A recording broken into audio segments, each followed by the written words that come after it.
श्रद्धेय महानुभावों, हम लोग आज विचार करेंगे मन कर्मण्य नादरे विभाषा प्राणिषु। इसमें पहला शब्द है मन्य। मन धातु है ज्ञान के अर्थ में, मन ज्ञान। हरिहलोनियत से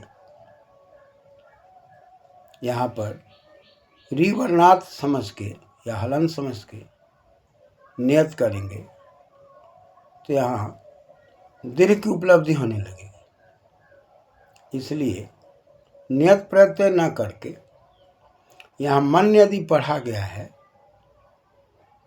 तो हलंत है, और हलंत होने पर दीर्घ होना स्वाभाविक है या वृद्धि होना स्वाभाविक है। तो यहाँ पर पढ़ दिया गया मन्य, यानी कि ये विकरण को लिया गया। तो विकरण में दिवादिगण का दिवादिभ्य से स्यन लिया गया, अनुबंध लोप होकर के यह बच गया, तो मन्य हो गया। अब यह मन्य विकरण को संकेत करता है, इसलिए यहाँ विकरण वाला अर्थ समझ कर यदि हम करते हैं कि मन्यस्य कर्मणि मन कर्म, मन का कर्म में षष्ठी तत्पुरुष करते हैं। यानी कि विकरण को लेकर के ये बात कही गई है कि यदि शन विकरण रहेगा तब चतुर्थी भक्ति की बात कही जा रही है। दूसरी बात आ रही है कर्मणि। कर्मणि में डुकरी कर्ण धातु है, मनिन प्रत्यय लग के कर्मण यदि शब्द बनता है तो सप्तमी के वचन में एक वचन में कर्मणि हो जाता है, और र के कारण टवर्गी न हो जाता है। तो मन कर्म में, मन के कर्म में, यानी कि मन शब्द हो, और वहाँ पर यदि हम उत्तम पुरुष का प्रयोग करते हैं तो इंग आ जाएगा आत्मनेपद में, और गुण होकर के मन्य बनेगा। मन का मतलब समझना हो जाएगा, उद्बोधन हो जाएगा, ज्ञान हो जाएगा। तब ऐसी परिस्थिति में आगे शब्द आ रहा है अनादरे। अनादरे में न आदरा अनादरा तस्मिन अनादरे करते हैं। शब्द मुख्य रूप में आदरा है। आदरा में आंग उपसर्ग है और द्रि आदरे धातु, और सप्तमी में आदरे हो गया है। नये समास करने से न आदरा अनादरा, तस्मान नूट से नूटागम हो गया, न लोपन ऐसे नकार का लोप होके अनादर शब्द बना, और अंदर से सप्तमी में अनादरे की बात आ गई, यानी कि अपमान के अर्थ में। कहाँ पर? तो कहा कि अप्राणीषु, न प्राणीषु अप्राणीषु। प्राणी का बोध ना हो, जीवित का बोध ना हो, जीवन का बोध ना हो। और प्राणीषु में हम मुख्य शब्द लेते हैं प्राणिन। तो प्रोपसर्ग है, अन प्राणने धातु है, प्राण वाला को प्राण कहेंगे, और अप्राण अतः निठनों से इन प्रत्यय करते हैं तो प्राणिन, प्राणी, प्राणिनो, प्राण। सप्तमी के बहुवचन में सुप लगाने पर और सकार का मूर्धाशा होने पर अप्राणीषु बनेगा, यानी प्राणीवाची न हो। अब मन का प्रयोग हो रहा हो, यानी कि विकरण में य का प्रयोग हो रहा हो, शयन के य का प्रयोग हो रहा हो, तो ऐसी परिस्थिति में कर्म में ही हो रहा है, कर्मणि कर्म में ही हो रहा है। तो विभाषा शब्द का रहा है, विपसर्ग है, भाष परिभाषणी धातु है, और भाष से अच करेंगे तो भाषा, टाप करेंगे तो भाषा।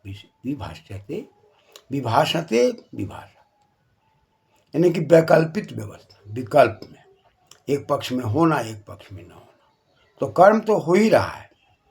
कहता है कि अनादर गम्यमान हो, प्राणीवाची न हो, तो ऐसे मन के कर्म में, यानी कि मन धातु के प्रयोग में यह विकरण लगा हो, तो ऐसी परिस्थिति में चतुर्थी होने की बात कही जा रही है। तो मन कर्मणि अनादरे अपराणेषु विकल्पेन चतुर्थी विभक्ति भवति। विकल्प से चतुर्थी विभक्ति की बात कही जा रही है। यदि हम उदाहरण लेते हैं,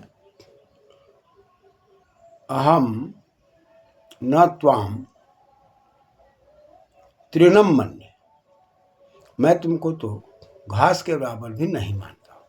तो अहम के प्रयोग में मन्य हो गया, मैं मानता हूँ, नहीं मानता हूँ घास के बराबर, तो अनादर गवमान हो गया। और अपराणेषु में तृण शब्द आ गया, तो तृण में कर्म है। अब इस कर्म में विकल्प से हम तृणाय मन्य भी प्रयोग कर सकते हैं। ये सूत्रकार का उद्देश्य है कि अनादर हो रहा हो और अप्राणी वाची शब्द का प्रयोग हो रहा हो। तो तृणम को अप्राणीवाची माना गया, भूषम को अप्राणीवाची माना गया। तो ऐसी परिस्थिति में कर्म में द्वितीया होकर के, द्वितीया का विधान तो है ही, यहाँ चतुर्थी का भी विधान कर दिया गया। अब ये बात आ गई मन में। अब मन्य प्रयोग, अहम मन्य में मानता हूँ, इसमें यदि विकरण स्यन का प्रयोग है और स्यन का अनुबंध लोप यह का प्रयोग है, ऐसी परिस्थिति में यदि मनु अवबोधने धातु का प्रयोग हो रहा हो, तनादि कृभ्य उसे उ प्रत्यय का प्रयोग हो रहा हो, तब क्या होगा? तब अहम त्वाम तृणम मन्वे, ऐसा प्रयोग है। तो ऐसे प्रयोग में कैसे होगा? तो मनु है, मनु का मन है और वो विकरण है, तो मनु हो गया। और इको या नची से यदि अनादेश हो रहा है तो ऊ का वह हो गया, मन वह हो गया। अब यदि मनवा हो गया तो ऐसी परिस्थिति में हम क्या कर सकते हैं? तो मनु मनवा और उधर ई है, तो गुण यदि कर देते हैं तो मनवे बन जाता है। लेकिन यहाँ पर उ विकरण जो हम करते हैं तो मन के साथ करते हैं तो मनु हो जाता है। ई का या ऊ का वह होता है, वह जो वहाँ होता है वकार उच्चारण के लिए है, लेकिन यदि हलंत होता है तो मनवा बनेगा, तो मनवी हो जाएगा। ये उच्चारणार्थ होता है, तब ऐसी परिस्थिति में हम वह यदि मान लेते हैं तब मनवी बनेगा। तो अहम त्वाम तृणम मनवी, यहाँ मनने का प्रयोग नहीं है, तब चतुर्थी विभक्ति का विधान नहीं होगा। इस प्रकार का निर्देश मिलता है।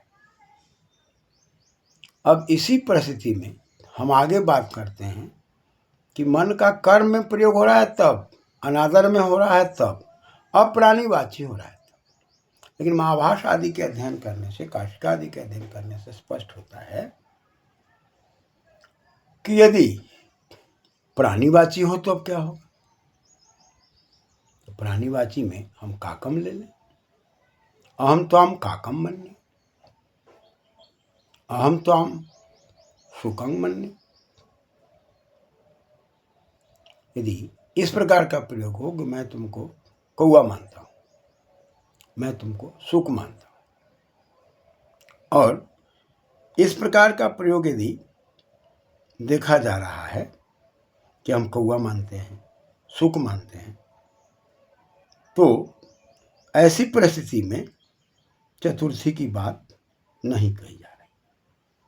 तो चतुर्थी की बात जब नहीं कही जा रही है, काक में चाहे सुक में चाहे श्रृगाल में, लेकिन काक सुक श्रृगाल तो प्राणीवाची है, तो प्राणीवाची होने के कारण अनादर तो हो रहा है, लेकिन अप्राणीवाची होने पर ही चतुर्थी का विधान कहा जाए, इसलिए इसमें द्वितीया का ही विधान। लेकिन अनादर भी ना हो, अप्राणीवाची हो, ऐसी परिस्थिति में भी विधान किया जा रहा है कि काष्ठम उलुखलम मन्ये अस्मानम दृशदम मन्ये। अस्मानम पत्थर को कहते हैं।